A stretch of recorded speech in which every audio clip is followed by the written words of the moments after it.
आजिर video रे मु आपण मान सहित गोटे इंस्टांट आचार रेसिपी शेयर करी जो आचार कि आपण मैंने बनई कि रुटी परोटा सहित खाई पारे से आपण मान को कौन से तरकारी कि भजा भी दरकार हेनी। तो ये रेसिपी तो आपण मैंने देखूँ जदि किसी न जापर मत कमेंट बॉक्स रे पचारि पारे।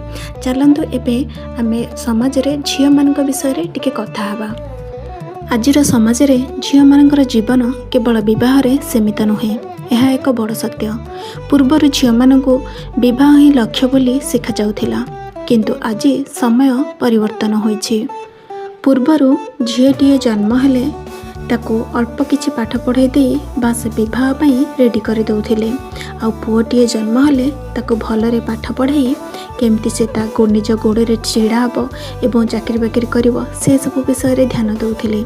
किंतु झील को कहूतिले जे तोर बेसी पाठ पढ़ा किछि दरकार नाही। मु आपण मानक जहाँ कहूँ निजे अंगे लिभा कथा ही कहूँ, आपण मैंने भी निश्चय ये विषय जानिथिबे। झील मानक छोट बेलू ही शिखाई देउथिले जे तोर काम है रोषेई करवा, आउ ताकू निज गोड़े ठिया हेबा पई दउनथिले एवं ताकू बस अल्प किछि वर्ष हेगला परे ताकू बाहागर कर दउथिले। अन्य एक पुओ सह ता जीवन को बांधी दउथिले। सेठी से सेम काम करुथिला, रोषेई बास ए सब। किंतु थरे भाबिल तो झीर कौन किछि स्वप्न नथिला, केवल पुओ मानकर स्वप्न थिला। झील मानकू छोट टाइम रु ही तांको स्वप्न भांगी दिया जाउथिला।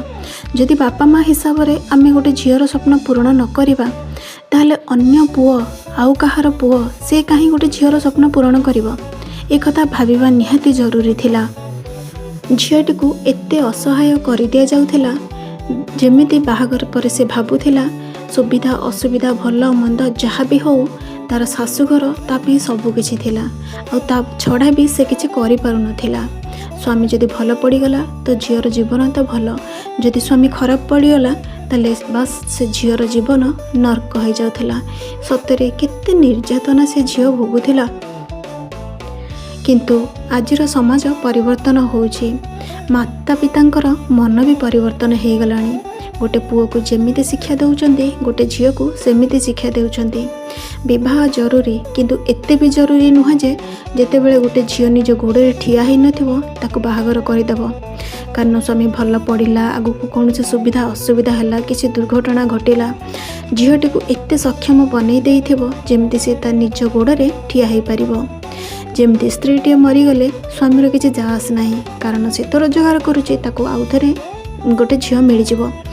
झील को मध्य बिना रोजगार न करबा पर्यंत विवाह करवा उचित नुहे।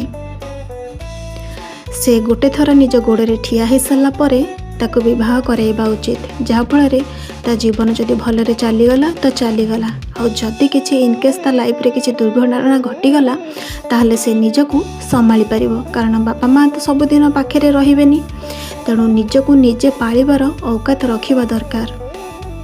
शेषे झील मानक पई मु एया कहबी, प्रथमे निजको शक्तिशाली करंतु, निज शिक्षा निज क्यारियर निज स्वप्न को गुरुत्व दियंतु।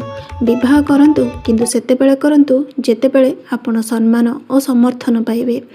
जीवनर लक्ष्य केवल विवाह नुहे, सत्य सुख हेउची सम्मान, स्वाधीनता और आत्मसम्मान रे।